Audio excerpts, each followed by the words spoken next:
Bismillah ar-Rahman ar-Rahim. In the name of Allah, the Compassionate, the Most Merciful. To all of our viewers out there, Assalamu alaikum wa rahmatullahi wa barakatuhu, and welcome again to The Rational, the intersection of faith and reason, with our guest here, Dr. Sh.Yassir Sheikh Idris. Dr. Ja'far, good to be with you again, sir. Sheikh, we were talking last time about democracy and what is the Islamic view with regard to democracy. And as I was reading one of your articles, there was a question that was paused in there, and it read, is the Islamic State democratic?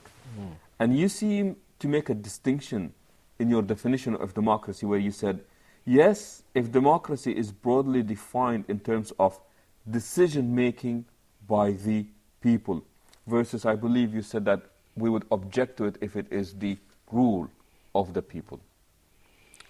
Of course, I wrote this article a long time ago, and when I read it again, I found that I have changed my mind slightly about it. I think my view of democracy is clearer now in my mind than it used to be. Now, if I am asked whether it is a democracy or not, I would say it is not.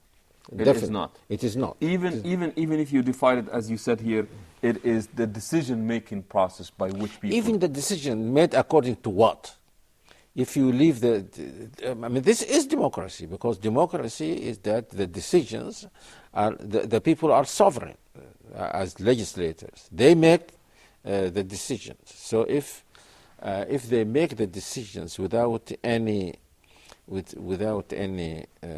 limitations, without any restrictions, then that is democracy. But I must repeat for the fourth time that this democracy doesn't exist anywhere. Democracy as in which the people are sovereign and they make whatever decisions they want, and that these decisions are those of the majority, this doesn't exist anywhere. And it would practically speaking. Yes, it can't exist. And it is not good for the people to have this kind of government. And therefore, people in democratic countries restrict even the sovereignty of the people. Like, for example, the United States system and all democratic systems in the West are called liberal democracies. It is not democracy as such. What does that mean? According to liberalism, because liberalism was known in the West even before this new democracy that was revived so the liberalism, I think, was known even before the 16th century or so. According to the liberalism, a human being has certain rights as an individual that should not be encroached upon by anyone else, even the majority. Now, this is a big problem. If you say the majority or the people are sovereign, they make the legislations they want, then you say no. There are certain things which they cannot do. Who are you? Who said this? If you say it is the people who made these restrictions by themselves, on themselves, then we can say, yes, this is democratic. But then they can change their mind. And they can say, we don't. In fact, some people are saying this now in the United States. They are criticizing even the concept of human rights. They say, well, where does this come from? A believer might say that this is what God gave humans as individuals. You cannot kill, take a human being's life. This is his right as a human being. But then, if you say it is the people who are sovereign, then the people can meet and say, we think it is good for our economic progress to kill everyone that is over 60. We don't want them to be a burden on us. And the decision will be democratic. but it will violate liberal Democracy values. liberalism. So there is a conflict between liberalism and democracy. And many of them saw this. One of the I mentioned these founding fathers many times. One of them said something interesting. He said that democracy is like two wolves and a lamb. Two wolves and a lamb voting for what to eat, what to have for dinner. Two wolves and a lamb voting on what to eat for dinner. Okay. And the result is very clear. They will vote and eat the lamb. The whole lamb. Yes, because they are the majority. Liberalism is a lamb that is well armed, so they cannot attack it. So many of them saw that means democracy without any restrictions can be very harmful. And that's why they made these restrictions. But then there was this contradiction. Now, people are just accepting what is going on. But those who think about it say, if the people are sovereign, it is the people who make the laws, then who has the right to tell them, you can make every laws you want except this? Who made this exception? And I remember I took part in a conference that was held in Italy sometime ago, and there was a woman who specializes in human rights, and she criticizing Muslims. And I asked her this question. I said, who made these human rights? Why should I abide by them? Why should I abide by something that a French lawyer wrote several years ago? And she said, because this was passed by the United Nations. I said, so what? I can say what the United Nations passed is wrong. Why should I be? And you yourself can criticize many decisions made by the United States. And she could not. She said, this is the consensus of the people. I said, no, you said just a short while ago that in some Islamic countries, I think when this was, I don't know, in the 40s or something, the Saudi representative, as she said they have reservation on some of the items, and they had, of course, they were right in having this reservations, and they said that we don't consider this as human rights. So the problem is, who said that these are inalienable human rights? If you believe in God, yes, you can say that this is God, this is what God said, and God is the sovereign legislator, so you abide by him.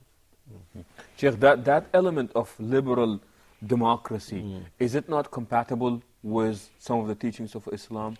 Some of it, of course, some of it. Especially the part that speaks about minority. The majority would rule, but was not jeopardizing the well-being of... No, not only this. Something like life. No one has the right to take the life of another That is person. part of liberal democracy? Yes, of course. Yes, this is basic human rights.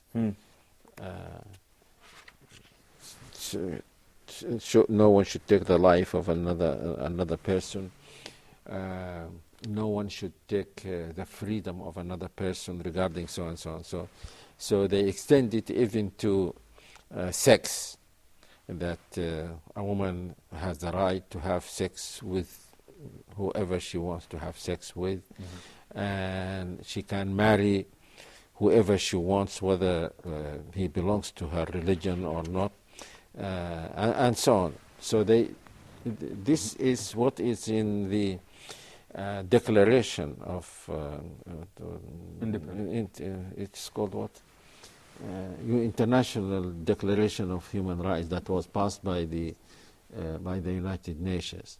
No, but my point is this: that there is a contradiction between democracy and liberalism. But strangely enough, the system is called liberal democracy. Liberal democracy. And I said that if you restrict democracy by liberalism, then what right have you in criticizing people who would restrict it by their own religion? Suppose that the Indians say, we don't want liberal democracy, we want Hindu democracy. Or some Muslims said, we want Islamic democracy. We want the Quran and the Sunnah to be like the Constitution of the United States. And then people have the right to rule within this, within the framework of this Constitution. Then what right have you to say that this is not democracy? I am not going to propose it, but what about might makes right? Yes, it is. And when you are in that position, you are able to impose on others what you want. Sheikh, please do hold on to that thought, and we will be back. We'll take a short break. Inshallah, we will return afterwards.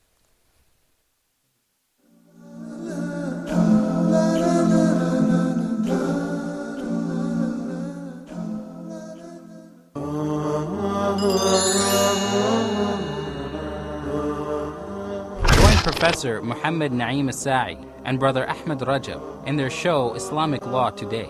That is the duty and responsibilities and the job of every Muslim believes in Allah subhanahu wa ta'ala and Rasulullah alayhi salam to share in this very blessed and very honorable project to revive this deed.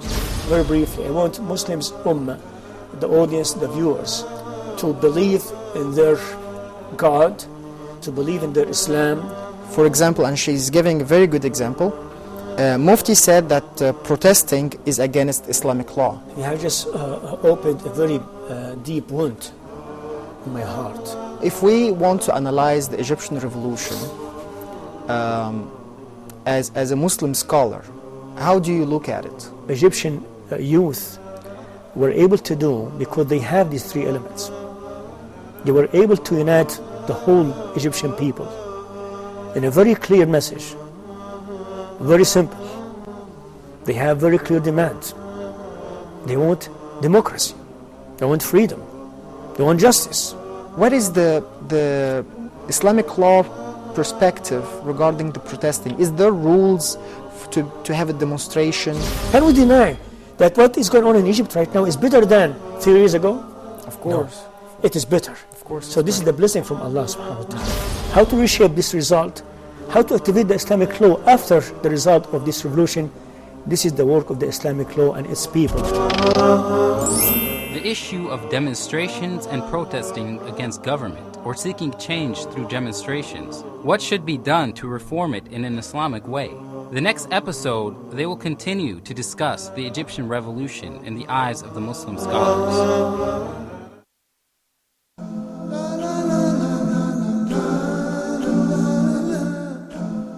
Assalamu alaikum wa rahmatullahi wa barakatuhu, and welcome back again to The Rationale, the intersection of faith and reason, with our guest here, Dr. Sh.Yassir Sheikh Idris. Dr. Jafar, we spoke before the break about liberal democracy, or this clash between liberalism and democracy, and how elements of liberalism are actually Islam accepts part of the teachings of that.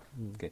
Sheikh, now we would like to move democracy, speak about capitalism, and where does that leave Islam and capitalism? I think this is also one of the points that we, one of the objections that we have, our objections to democracy as it is practiced, not the theory. Not the theory. The theory does not say that there should be capitalism. In fact, they say that capitalism is a byproduct of liberalism, because liberalism says that a person must have the right to acquire wealth the way they want and so on. So this led to, because liberalism leads to individualism. And so this is very much related to capitalism. Some people think that capitalism, there is a contradiction again between capitalism and democracy. Sheikh, before you go on, you said liberalism leads to individualism. Is this because of the emphasis of liberalism On the individual. On the individual. On the individual. Asserting the rights of the individual. Yes, and they say, of course, in the West, you have liberalism, and you have, what is it, collectivism, perhaps? I forgot the name. Individualism says that human beings are basically individuals,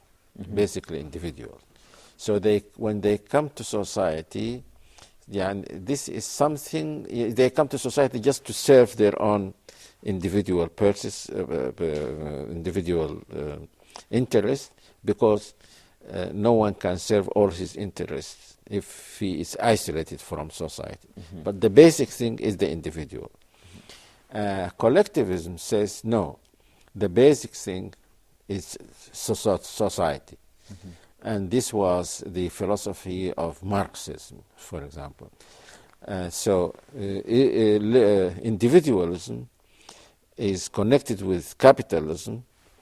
Collectivism is connected with Marxism. Socialism.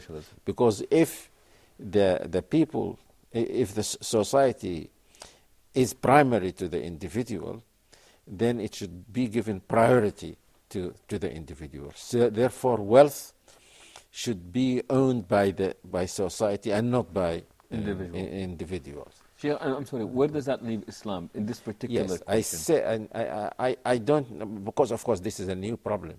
My answer was, and I said this in front of Sheikh bin Baz once, and he liked it, so I was encouraged. I said that in Islam it is neither individualism nor collectivism, but brotherhood.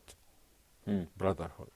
A human person is an individual.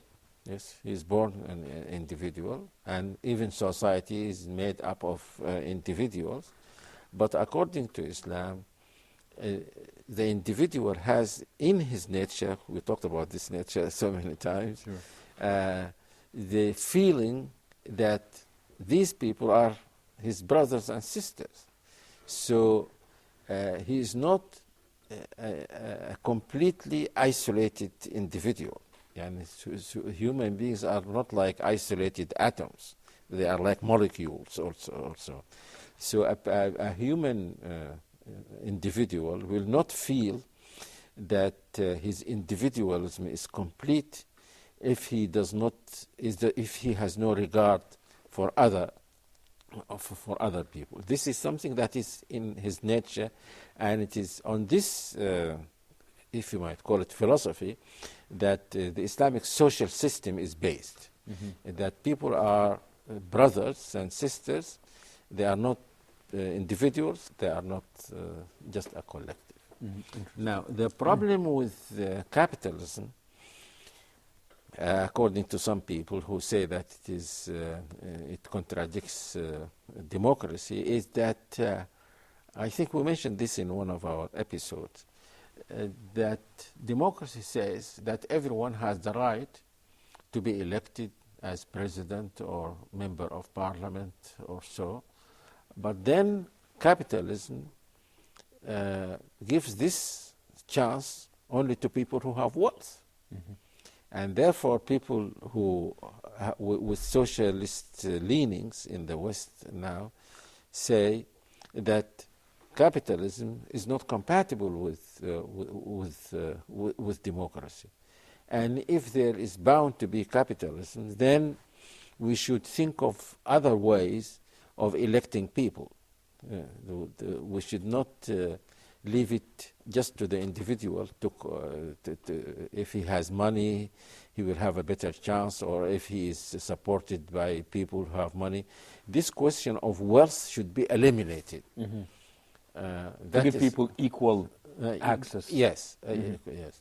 For example, if we know this, then when we come to design our own system, we can say we don't want this drawback that is in Western elections. We can make our own elections and avoid this kind of drawbacks. And that's what you were proposing, that we Yes. are critical of democracy. We need to find something better, and that would be And we will part of benefit greatly from the experience of these people and what they say about their systems and the drawbacks they draw our attentions to, and so on. Sheikh, just to make sure that as time is pressing us at this point to speak about capitalism, democracy, and what have you, another element within the teachings of Islam is this concept called shura, or consultation would perhaps be a good translation for it. Is that the same as, what do you want to call it, electing people choosing their leaders, or how does that? No, it is not. And some people I know say that in some of the arguments they give for accepting democracy, they say that democracy is just shura. We have, and someone in fact said that the Islamic system is shurocracy. Shurocracy. That is ruled by the people. This is ruled by the shura, and of course that is false. Shura is not the Islamic system. It is an element in the system, because we are ruled by the commands and prohibitions in the Quran and the Sunnah. Now, there is a place for shura within this system.